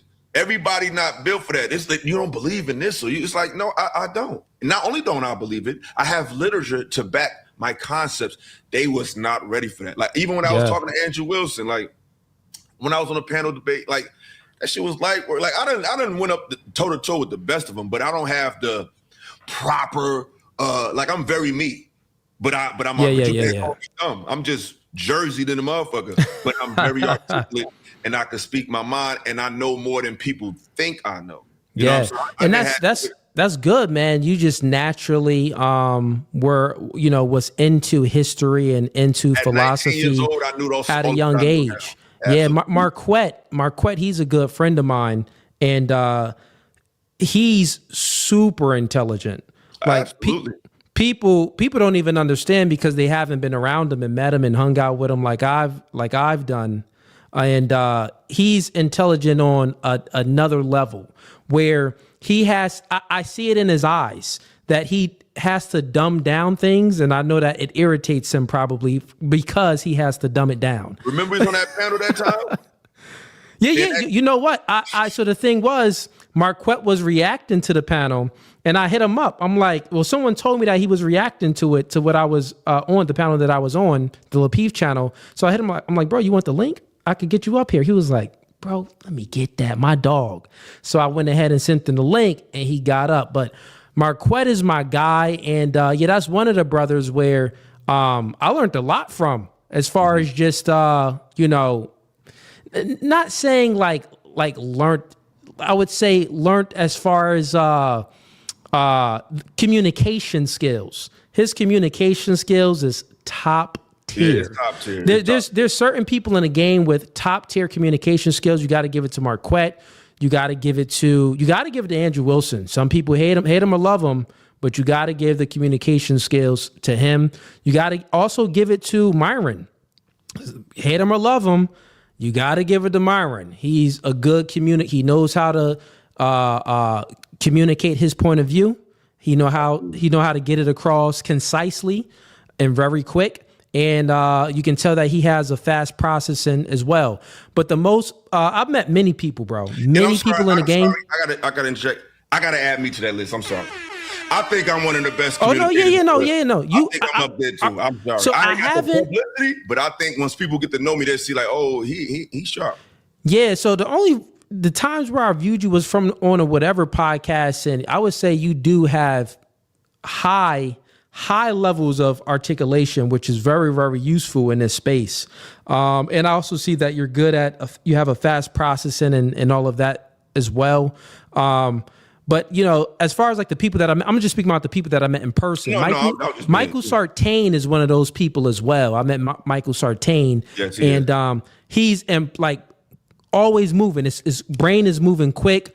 Andrew Wilson, brain moves quick. Marquette, brain moves very, very quick. I've heard the same thing about Destiny.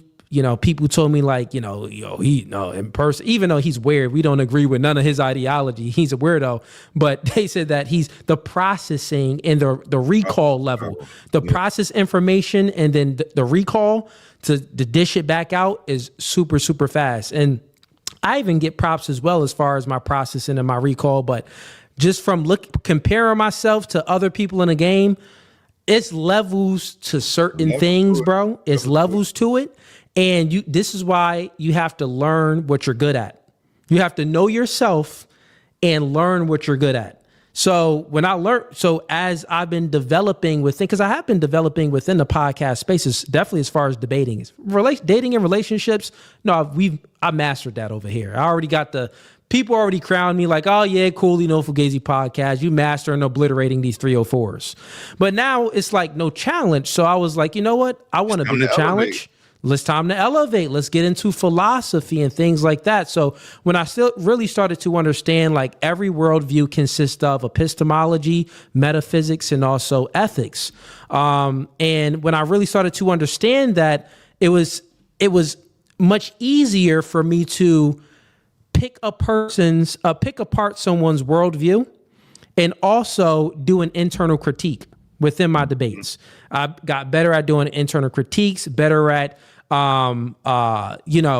analyzing the conversation and knowing what they're going to say before they say it. So then I can give my response or give my rebuttal not within a dating and relationship show. I'm speaking about within like a metaphysical conversation.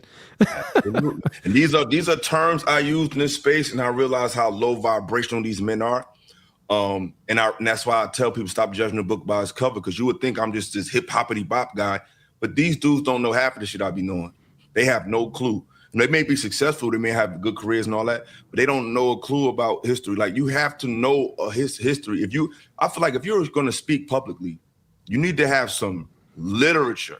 You need to have books you've read and some historical references, because a lot of things we're dealing with today was implemented thousands of years ago, and it's just a derivative of an ancient concept, a historical concept. And I would use words like spiritual, use words like metaphysical, and they was like curse words in this space. It's like y'all don't understand the grand scheme. They don't really understand what you're saying, and I think it's levels to it. Like we are in a space right now where we are seeing a lot of people do these panel shows, which is cool. Shouts out to the people doing the panel shows. I'm one of them as well. I do panel shows every now and then too. As far as on my debate nights, I bring people up for a panel show.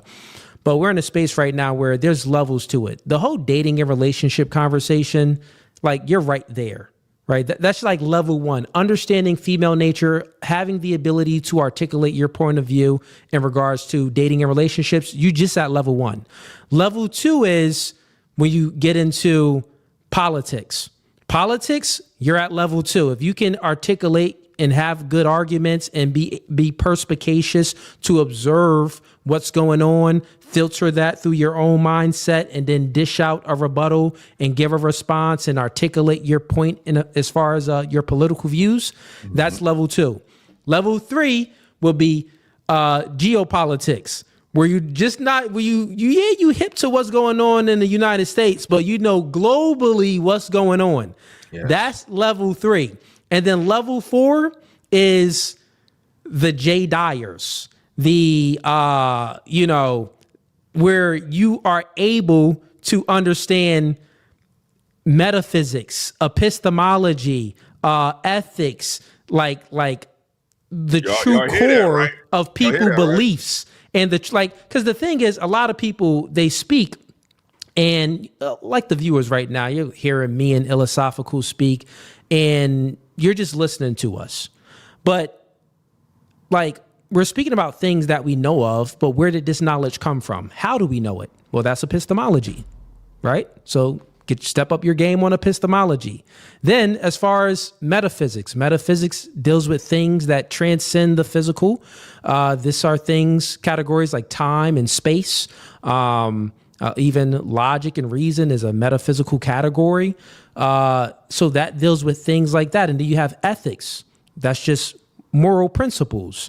So there's every worldview consists of those three things. Now, once you can spot where someone gets their knowledge from, I got you. Once you can spot where the metaphysics, you're Muslim, you're Christian, you're atheist, you're this. Okay. Once you can understand where they derive their moral principles from, okay. You can pick them apart. You can tear their arguments apart, bro. I'm so glad you're saying this, because anybody that been following me, Cooley, I put this on my parents. I've been on this shit since I came into this space, and they just could not handle it. That's why I'm doing content to get away from that, because it's like, y'all, I've been saying that. I've been on that type of time. I was always, that's why I've never been on the panel and got washed, ever. Because I always come from these perspectives, because it's like, once you tell me what you're about, if I can put a date on the inception of your mindset, I got you. Because there's information that preceded that mindset that you don't know. That you don't know. When they start talking, you can say, okay, your mind started in 97. Okay, your mindset started in 85. Facts. Oh, your mindset started in 79. Oh, yeah, okay, I studied medieval history. I'm deep. Like, this is a book I got right next to me. Mummies, Cannibals, and Vampires, the history of corpse medicine in the Renaissance era. Niggas ain't reading shit like that. That's just niggas not reading that. That's just niggas is near me. Like, that's niggas is not reading that. And I'll be honest, I'm not reading that either, man. I'm not reading that. I ain't got time to read that. I'm too busy. But that's very, very good to have, man. It's good that you are always feeding your mind. I like to do audiobooks just because I'm always on the go. I'll pop in the AirPods, and I'm listening to audiobooks all the time. But listen, man, this junk was fun, bro. We got to do it again, bro. Absolutely, man. Shout out to you, Cooley. I want to read off a couple of super chats real quick. Shout out to Mont and Jada. He said, many people ask questions to attempt to corner you versus asking questions to understand you. And some people are wired that way and don't know it exactly. He also shouted you out. He said he saw Cooley debate fantastic. It was messy and rigged against him also. So shout out to Mont. And yo, holla at Saint, because after that show, I chopped it up with both of y'all. And me and Saint had a conversation. And Who's Saint? Saint and Sin, I call him Saint. But Marquette. Okay. Marquette. Yeah. Holla at him. We were supposed to collab, but he's mad busy. He's like, hit me up. He said, if I don't respond in 24 hours, just hit me up again. But I got busy and I haven't hit him back. Oh, you mean after the LaPeef show? We had a nice little back and forth voice note conversation. Because I feel like if people send voice notes to me, that's like, all right, they really communicating. Because anybody can just send a little emoji or some shit. So I think he was real, but I think he got extremely busy. If you talk to him again, let him know that, hey, I spoke to Brother Illa.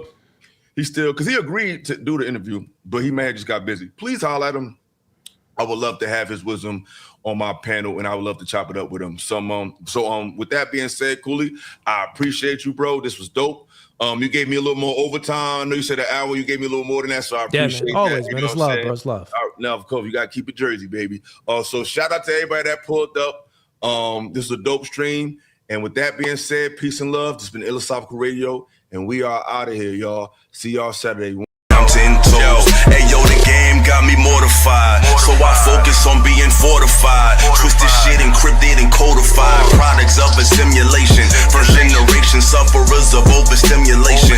My stipulation got me looking for some ventilation. I changed the station, ignoring Satan's invitation. No visitation for my brothers off solicitations. Incarcerations, it's called the Matrix. If life's a bitch, then she's a dominatrix. So death got to be your masculine presence. Opening his arms while you bask in his essence. Sometimes when I talk to God, I call more passive aggressive. Will I open heaven's doors or just burn from my lessons? Blessings. You know the game been told. If I was you, then my soul would have been sold. Watch what you do, cause it's coming back tenfold. Either way it goes, man, I'm 10 toes, 10 toes, 10